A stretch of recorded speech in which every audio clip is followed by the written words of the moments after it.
Looks like I might have actually done it.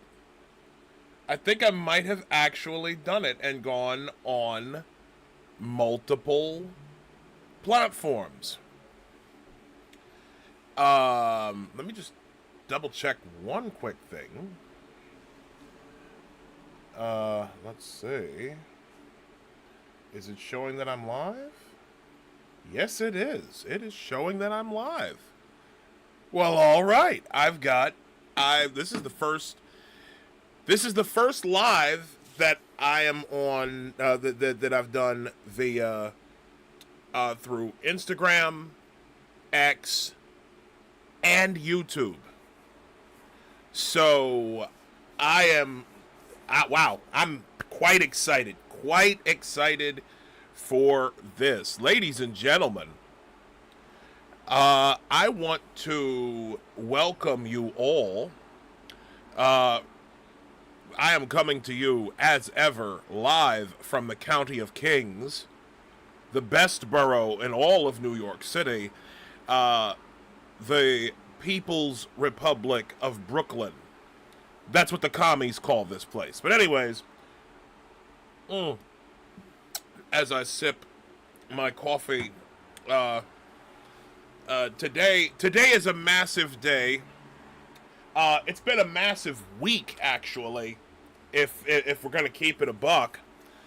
A very, very big match day on Wednesday night in multiple of the different in various competitions and in multiple leagues.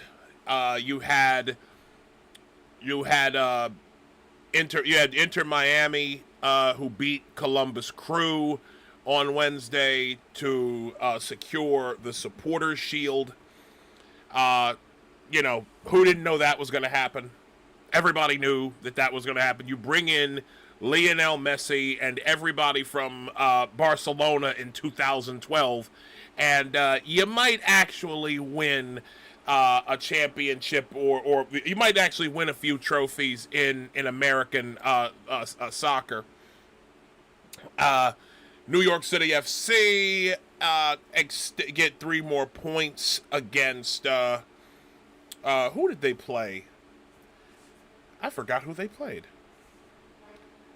New York City FC played. Oh God, I'm supposed to be more prepared for this.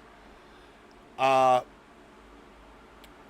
played FC Cincinnati and beat them 3-2. One of the last 2 games of one of their last 2 home games of the year. They've got a massive game against Nashville on Sunday afternoon at 4 o'clock. That is actually their last home match of the year. I'll be going to that game. So it looks like I'll be going to the the last home games for both New York City FC, and I will also be going to Audi Field for Decision Day 2024, which was made a lot more exciting because the club I love, my forever club, yes, even though I give much props to New York City FC and always will, DC United is my hometown club and always will be, and they pulled off one of the greatest comeback wins in their history. DC United win an improbable, totally unpredictable 3 points on the road. They went into Nashville SC, went to Geodis Park, and beat Nashville SC by a score of 4-3. Absolutely unbelievable. Oh, but let me also give a quick shout to before I get into DC United's incredible victory, I do want to mention DC Power. Shout to my boy Bir Khan, my friend, the gaffer Fred Briand. Unfortunately, another loss 3-0 at Audi Field. This is a startup team. DC Power ladies are doing the best I can. Shout to Jory and Balcom and the rest of that squad. Y'all are gonna get this. Winning is a process, and so sometimes that process does take a little longer than usual, but that's okay. With a startup league, startup club, these are growing pains, and those growing pains will eventually subside, and y'all are gonna get wins very, very soon. So shout to DC Power. I love y'all, ladies. I love y'all. Fred, you know how I feel about you, brother, and my boy Bir Khan, and everybody with that staff. Shout to Jordan Stewart and Mr. Clarence. All of y'all who are involved in that project. But let's get to the big game. I did not have DC United winning this match. Especially after that first goal. It has been the pattern, and I'm just going to go ahead and say it. It has been the pattern of DC United matter of fact, I remember talking about this with a friend of mine. And I told him, I said, what I've noticed with DC United is that they have a tendency to get in their own heads as soon as they go down. I've been watching this club long enough, and I play soccer also.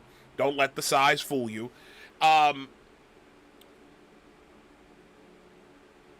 I know when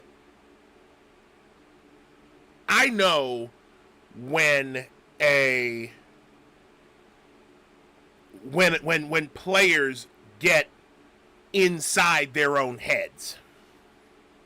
'Cause I do it, right? When you go down, especially with a club that's used to, with clubs that have histories of losing, right? There is a tendency to get Groundhog Day syndrome, where your heads start getting low, you get inside your own head and you're like, oh fuck, it's happening again. Why is this happening to us? We're losing again. And it's not like DC United have not had reason to feel this way, okay? DC United have not been to the Black and Red have not been to the playoffs since 2019,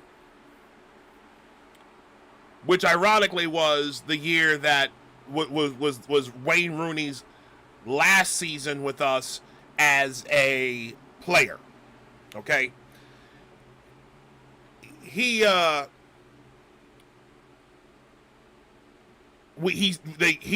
single-handedly saved our season in 2018 with the tackle and then his glorious assist to Lucho Acosta to complete his hat trick. But DC United have not done well. We've had terrible rosters, terrible signings, pieces that didn't fit, a lot of scandals that ruined seasons right down the stretch. We've had woke problems, we still do. And we had the wooden spoon season in 2022, where we had 3 coaching changes. 3 coaching changes. They fired Hernan Losada after the first 6 games, after he took the A team to a U.S. Open Cup match in the middle of nowhere. And they brought him back and he got fired for it. At least that's the way I understood it. Then you had Chad Ashton, who's a lifer with DC with the DC United organization.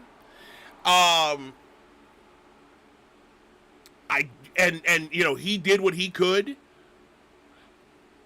This was actually his second time as interim manager, because he came in after Ben Olsen was sacked, and then Wayne Rooney comes in the ultimate panic move on the part of the front office at the time, and they weren't going to win. Rooney and Pete Shuttleworth, shout to Pete.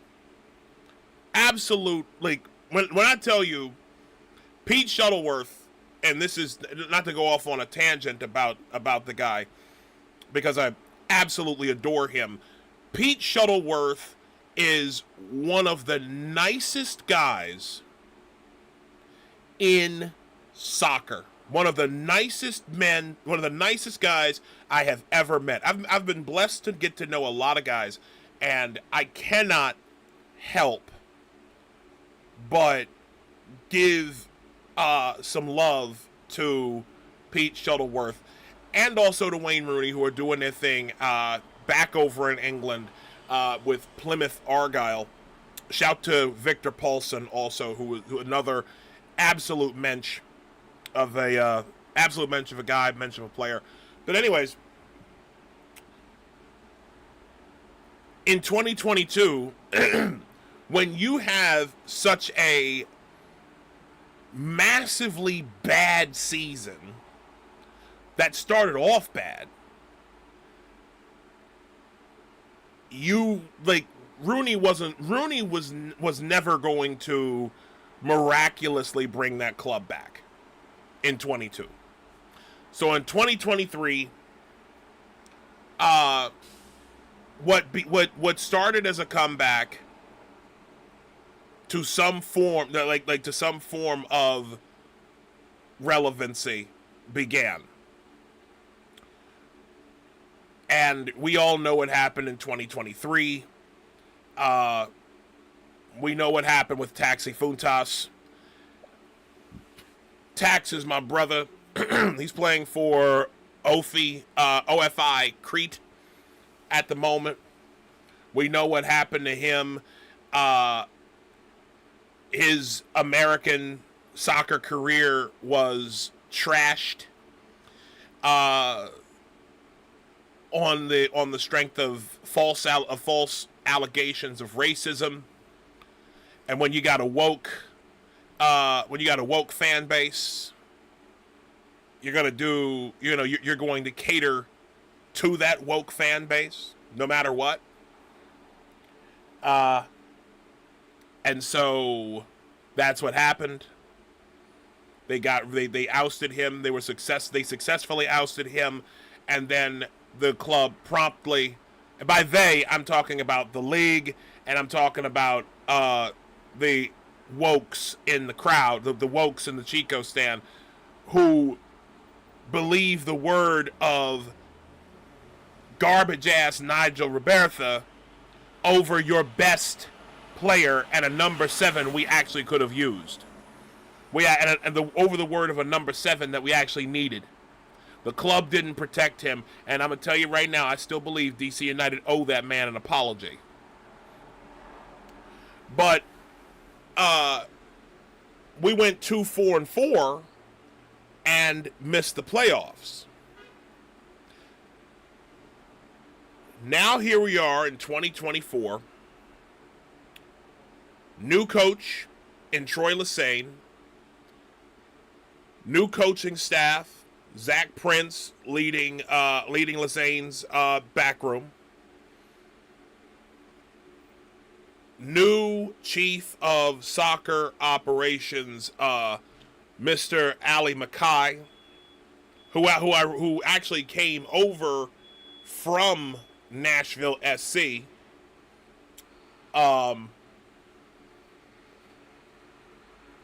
And you've got these, you're developing a new system, okay?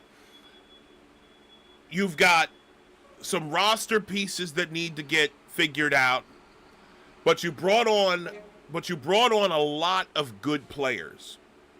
A lot of good, solid, young players. You drafted Jacob Merle, okay? You brought in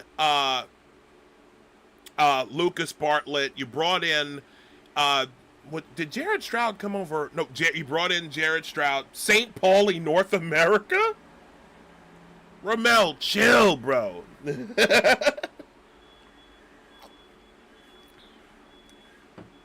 You brought in Aaron Herrera, the dog.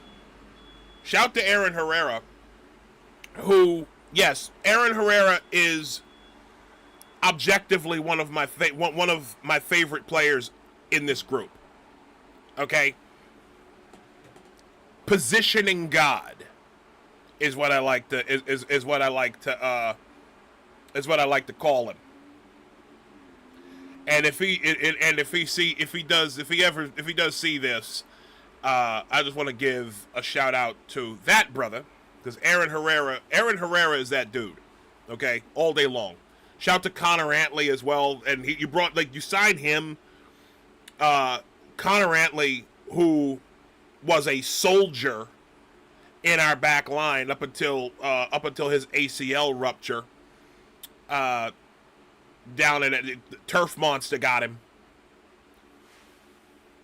Turf Monster got him, and got Connor Antley.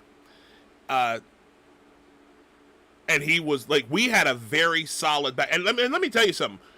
Our back line is going to be fine for 2025. Like, regardless of what happens this year, we're going to be good. We're going to be just fine for 2025, I think. But we brought in a lot of good guys this year. Jared Stroud, Aaron Herrera, drafted Jacob Merle. There were guys that, we had a lot of sane contracts, like with Steven Birnbaum, who unfortunately, well, I say unfortunately, but in all sincerity, gotten to talk to Steven over the years, after seeing all those knocks that he took to the head, I'm glad he retired. I'm glad he did. From his head to his hip to all the other stuff that was wrong with him, Steven needed to retire to focus on his health. Christopher McVeigh, who we also signed. And, Miami did give the shout to Romel, my boy Romel down in DC. Miami gave up on him way too early, which they did. McVeigh's always been a dog. Lucas Bartlett is a dog. Like, I said this earlier in the year. Pardon the sirens, ladies and gentlemen. This is New York. I said this at the beginning of the year. Well, somewhere in the middle of the year. DC United are not a bad team. An incomplete team? Yes. But by no stretch of the imagination is this a bad group. I stand by that statement. There's been a lot of Groundhog Day, and I've basically did this long ass explanation to say this. DC United are not a bad team. They needed to get out of their own head. They needed to get out of their own head, and they needed to focus on what was important. And what they needed to do, especially with these last, well, we got two regular season games left. In this last stretch, DC United were not going to win matches with their head hanging down. Yes, my hairline is ass. I need to shave. But you're not going to win games with your head hanging down like this. And I saw a lot of that this season. Okay? And DC United did the exact opposite of that last night. They did the exact opposite of that Groundhog Day mentality. And they pulled off one of the greatest comeback wins in their history. They were down 3-1. They were down 3-1 and came back to win that game 4-3. 4-3. Alex Moyle, who's been an Eagle killer over the last several years, had a brace. He had goals in the 6th and also in the 62nd minute. The shot, like his goal in the 62nd minute, I thought was it. I really legitimately thought that Moyle's goal was like the backbreaker. Lucas Bartlett, who is a beast in his own right. It's a big dude. Lucas Bartlett, I mean, I'm a big dude. I'm bigger than all these fucking guys. But Lucas Bartlett is I'd hire that fucking guy to do security. Like, I'd hire him to be my fucking bodyguard. Okay? He had a nice little header from the header king, Mr. Christian Benteke, Monsieur Christian Benteke, in the 24th minute. So we weren't down long in that first half. But then Hani Mukhtar scored in the 45th, right at the beginning of the second half. Or no, that was the end of. That was the end of the. That was the end of the 45th minute. I'm trying to remember if that was the end of the first half or the beginning of the second. But either way, no, it was the end of the first half. Sorry about that. Hani Mukhtar gets a goal in the 45th minute, and even I was like, oh boy. Like, the head was low, and I was like, oh shit, here we go. Right? But they battled back. Even when they went down 3-1. They never, ever stopped. They never, ever stopped sending numbers forward in the box.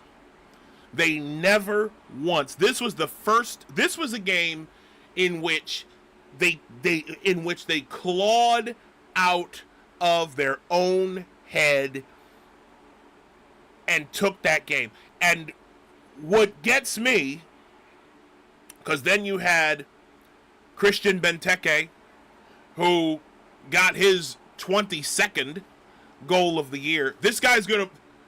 Christian Benteke is probably going to win Golden Boot. Christian Benteke is probably going to win the Golden Boot. Let's get ready. He's probably going to win it. We got 2 games left. He's probably going to take it. 22 goals on the year. And we're talking about a guy, and I want to just say this about Christian Benteke. This guy,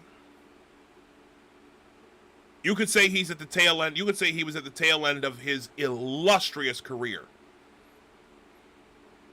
Played in Belgium, played for Crystal Palace for many years, in the Premier League.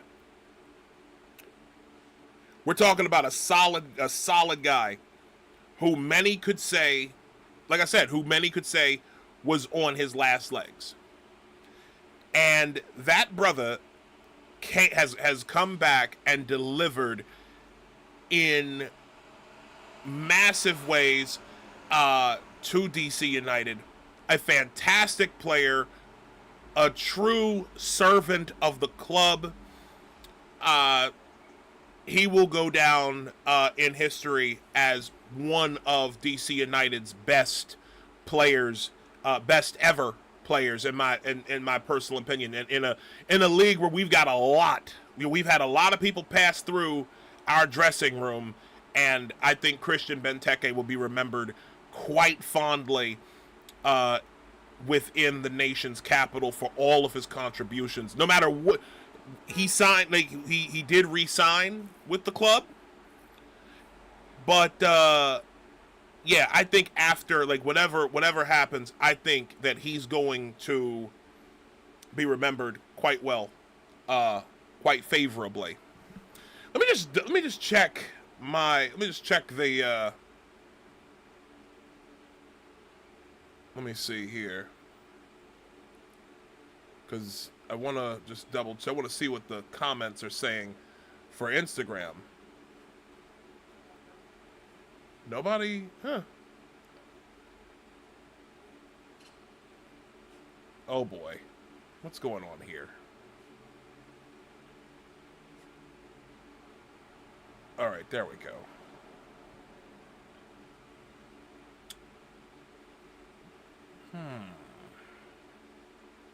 Oh, okay, here we go. I did start a little early. Let me just double check here. View my channel. Yeah, there we go. There we go. All right. So at least, all right. So my feed is showing up at least on Instagram. Good morning, Mervin, my man. What's good? What is good, my brother? My shout to Mervin Purdy, my best friend for over 20 years. Over 20 years, that man has been my best friend, and God bless you, brother. I am thankful, truly thankful for your friendship over the years.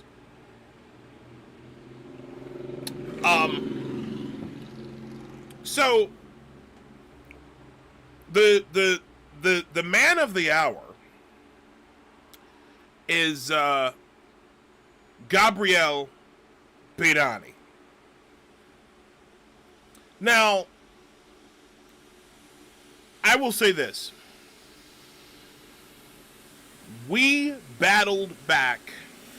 The club battled back in ways I was shocked at. Like I said, they kept throwing numbers in the box. They got back to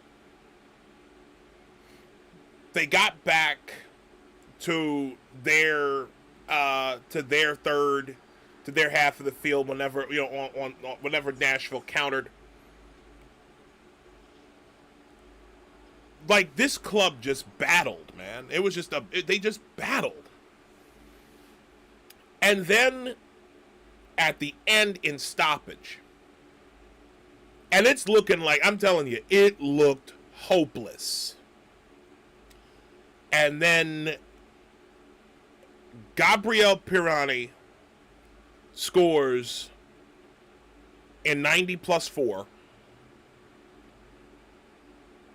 And then scored again to take the lead in 90 plus 7.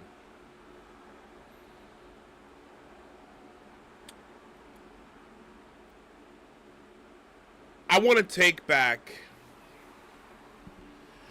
I'm going to use this opportunity to apologize to Gabriel Pirani.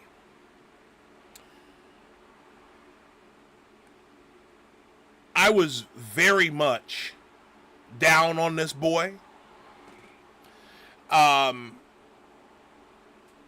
I've said things about him that, like, I was ready, like, after Inter Miami away, I was ready for the club to just cut their losses with him. After he gave up that goal to at the end of that game, I was ready. I was done with him. I was like, you know what? Just get him out of here. I saw him struggling on the field, and yeah, I didn't have many good things to say about him at the beginning of the year, and even into the middle of the year. But I want to say I think it was the Toronto FC away, where this young man started playing with a bit of a chip on his shoulder.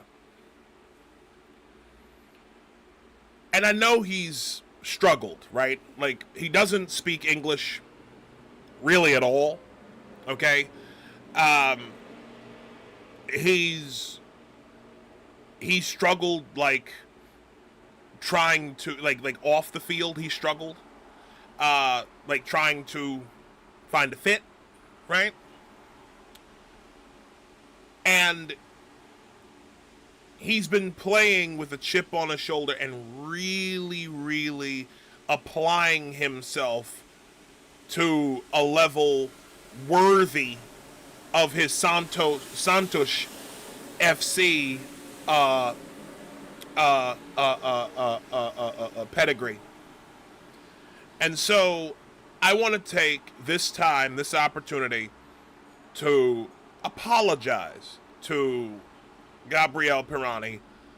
I was wrong about you, and I'm gonna, because he doesn't speak English, I'm going to say this in just a second. I'm gonna say this. I'm gonna say what I have to say in very bad Portuguese, just to.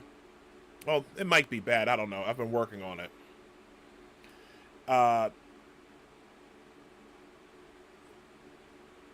But yeah, I'm in shock. I'm in shock at what Pirani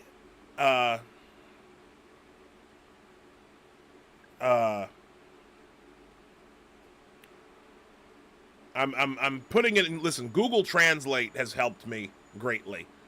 I can read it. I've gotten to know several Brazilian people over the last year. I've known a few already, but like in my Portuguese language journey, because everything's a fucking journey these days, right? I want to give a shout out to former DC United player and now FC Dallas man Juan. A guy I've actually gotten to know a little bit, him and his family. A man who loves the Lord. He's bounced around a little bit in the last year.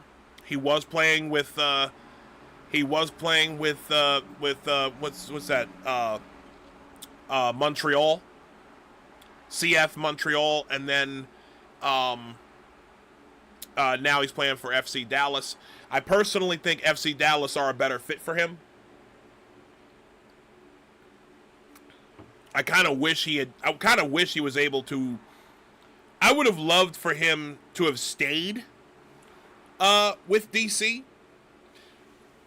but seeing as Aaron Herrera and Juan are very similar, they're not the same, right? I think in terms of raw speed and crossing ability, Juan was a little better than Herrera. And again, this is no disrespect to Herrera. Herrera's my dog. He knows I love him. Great guy. But in terms of speed and crossing ability, I think Juan is better in that regard. But in terms of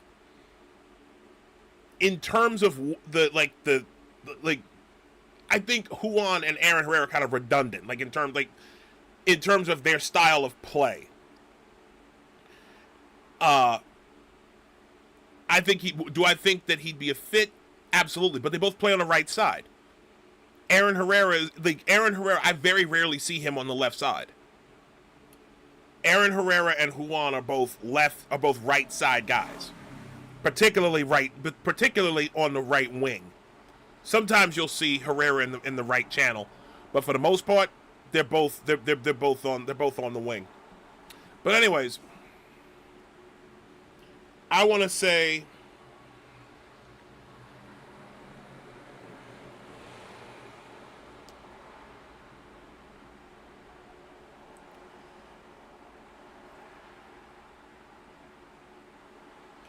just give me 1 second here.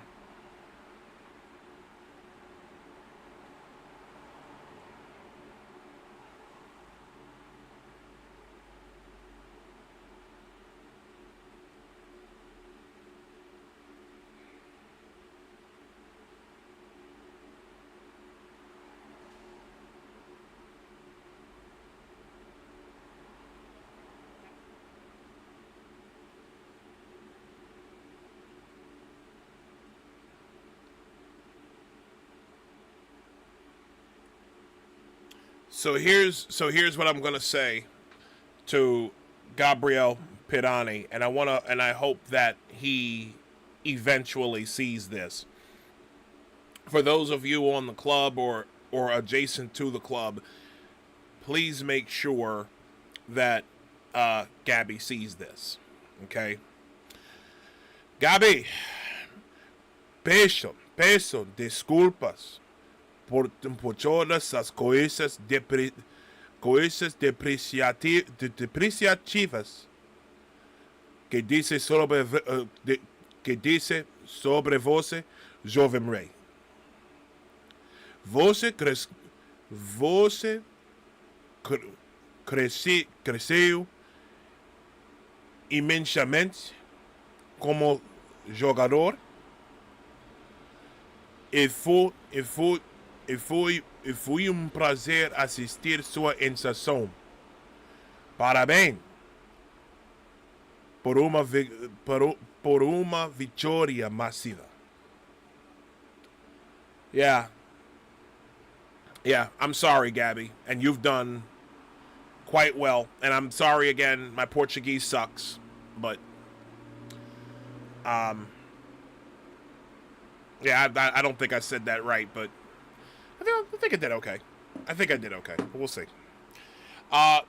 Romel, my man, says living in Leesburg, Virginia is a hard adjustment for an American. Can't imagine how hard it is for a Brazilian. I agree.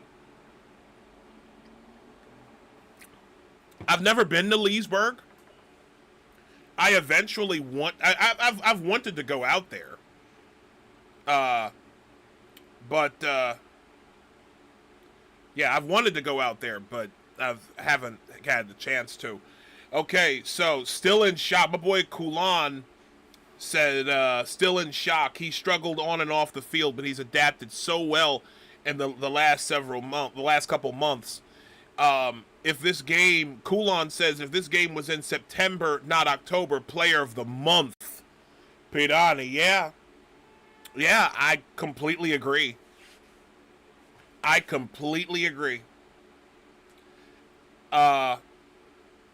been quite shocked at what Pirani has been able to do. And again, if someone could pass that to Pirani, my absolutely shitty Portuguese, I'd greatly appreciate it.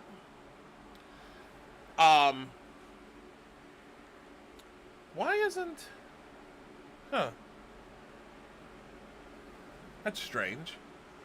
I'm going to have to figure out Streamlabs. I'm going to have to play with Streamlabs a little more. Because I know there has to be a way in which I can see the chats. In which I could see the chats in... from IG here. Okay, like it's showing like I can see the comments in X, and I have to get out of Streamlabs to see my Instagram comments, which is wild, but you know, it is what it is. But this is the first time that I've broadcasted on 3 platforms. I think I'm going to do this from here on out. I like this. I actually like doing streams like this. I talk about different things. Like this will probably be how I do political streams on Instagram. Well, that depends on if I don't get if my streams don't get cut, because you know this isn't a political stream. This isn't a political stream, so I'm not gonna go off the way I could. This isn't the time, okay? But yeah, DC United. I want to just talk a little bit about so the standings right now, as of Thursday morning, October 3rd. Basically, in the Eastern Conference, for us, everything is pretty... Well, for the Eastern Conference, everything's pretty much set, okay? Inter Miami, number 1 team in the Eastern Conference, number 1 team in the league with 68 points. They have taken the Supporter Shield. So, yeah, they've got the Captain America Shield for 2024. If we didn't have playoffs, Inter Miami would have won the league. But since we have playoffs here, they actually could win. They actually could win a double, which is pretty neat. Or I think a triple, maybe. Didn't Inter Miami win something already this year? I'm trying to remember if they did. No, because LAFC won U.S. Open Cup. Yeah, I don't think Inter Miami won anything. Correct me if I'm wrong in the chat, please. Either one of those chats. Columbus Crew are the number 2 in the Eastern Conference with 57 points. FC Cincinnati are number 3 with 56 points. Shout to Lucho Acosta. Number 4 is Orlando City. 5, New York City FC with 47 points. Orlando have 49 points. And Red Bull New York, well, Energy Drink SC, because fuck those guys, 47 points. And then Charlotte FC, 45 points. Your last two spots, playoff spots, are currently occupied by Montreal, CF Montreal with 40 points. And the number 9 slot, as of right now, is Toronto FC's with 37. Now here's the thing. You've got Philly and DC. Philly is the 10. DC United are the 11th. All of them have, well, Toronto, Philly, and DC all have 37 points. I forget what the tiebreaker is exactly. Yeah, I forget what the tiebreaker is. I think the overall record might be the tiebreaker because Toronto is 11, 18, and 4, while Philly and DC are both 9, 13, and 10. So I think because they have more wins, that's why Toronto have the 9th seed and DC and Philly don't. But the bottom line is DC got to win both games. They got to win both games. He's the super sub. Shout to Tom Lice, good friend of mine down there in Virginia.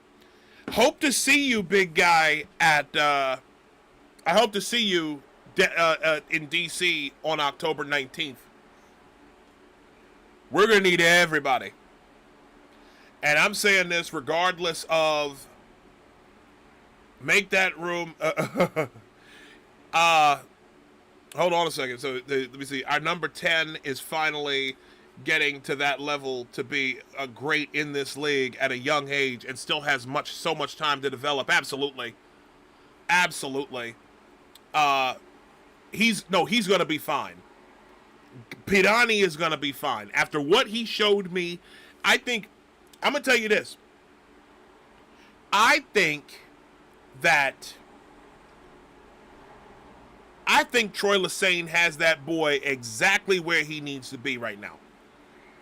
I think it is key for his growth to be exactly where he is. Leave him as the super sub and bring him in at the end. Bring him in the second half, like towards the middle of the second half. Do I think he's a starter yet? Do I think Pirani is a starter? Maybe. But the problem is you're going to have to pull him towards like the 60th minute or so. I think right now where he is exactly where he needs to be for his growth. Paint the walls. So Kulon on my Instagram feed is like, make that room a DC themed room. Paint the walls red. I don't know how my landlord would feel about that, buddy. Nah, I'm not gonna listen. I'm not gonna. I use this. This is my sunroom in the apartment. So, like, I use this room for different things, right?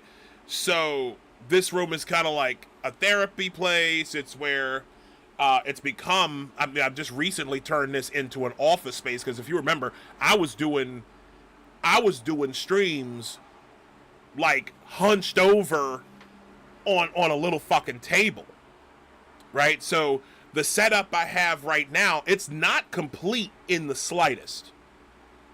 It's not complete in the slightest. But I don't want this to just be a room solely for... I don't want this to be a room solely for DC United just yet. Okay?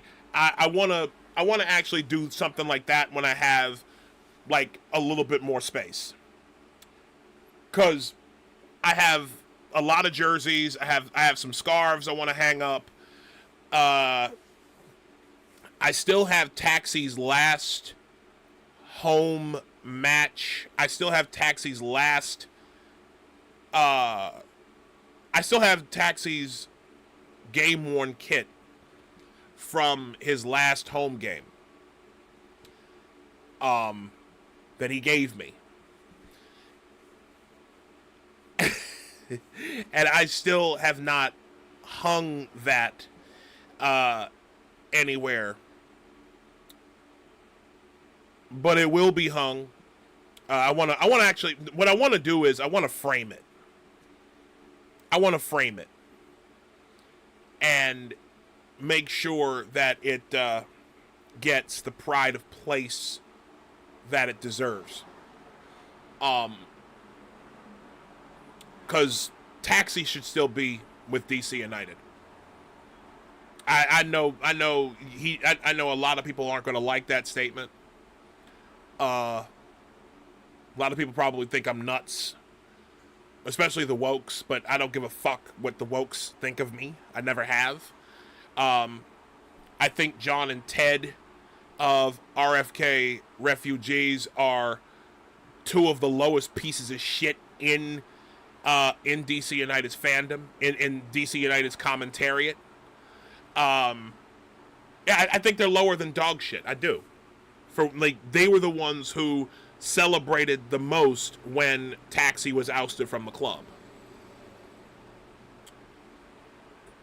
These two white guys who think they know what's more, they know what's racist. They know what's racist more than black people, right? Taxi was accused of racism, and it's like, well, where's the evidence of it?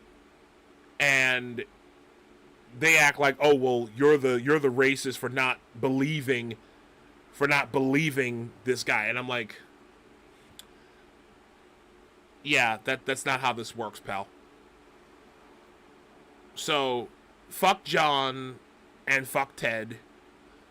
They're both pieces of shit. But anyways, I will be hanging Taxi's jersey. I will be framing it and hanging it very soon. So there's a lot of stuff I want to do to this room. And we'll see. We'll see what happens. Let me just double check. Oh, Inter Miami. They won all the fake fans. Yeah, they did. Yeah, they did. They did. To be honest with you, I'm going to say this. I'm going to make a American football reference. I have a feeling that as long as Messi is a part of Inter Miami, and I'm not just talking about on the field, because let's be honest, his time on the field is about to come to an end. Okay? I wouldn't be surprised if he goes out, like if Inter Miami win MLS Cup, and please understand, I am absolutely, I'd almost say they're my lock to win MLS Cup this year. I know they'll win the Eastern Conference. I'm almost certain they're going to win the Eastern Conference. They're going to go up against stiff competition, though, because I think it's going to be Inter Miami versus LA Galaxy for MLS Cup. I do not think LAFC are going to. I don't think LAFC have what it takes to get to MLS Cup this year. And I'm saying this as an LAFC fan. LAFC are my Western Conference club. Yeah, they ain't got it. They ain't got it this year. Could be wrong, because they just signed a whole. Jesus Christ, who they have? Hugo Lloris in net. They've got Denis Bouanga, who's one of the most dangerous strikers in the league. They just signed Olivier Giroud.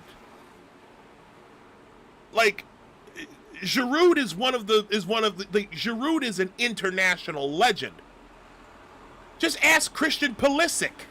They played together with AC Milan. You know. So, I wonder if. Oh, this is FedEx.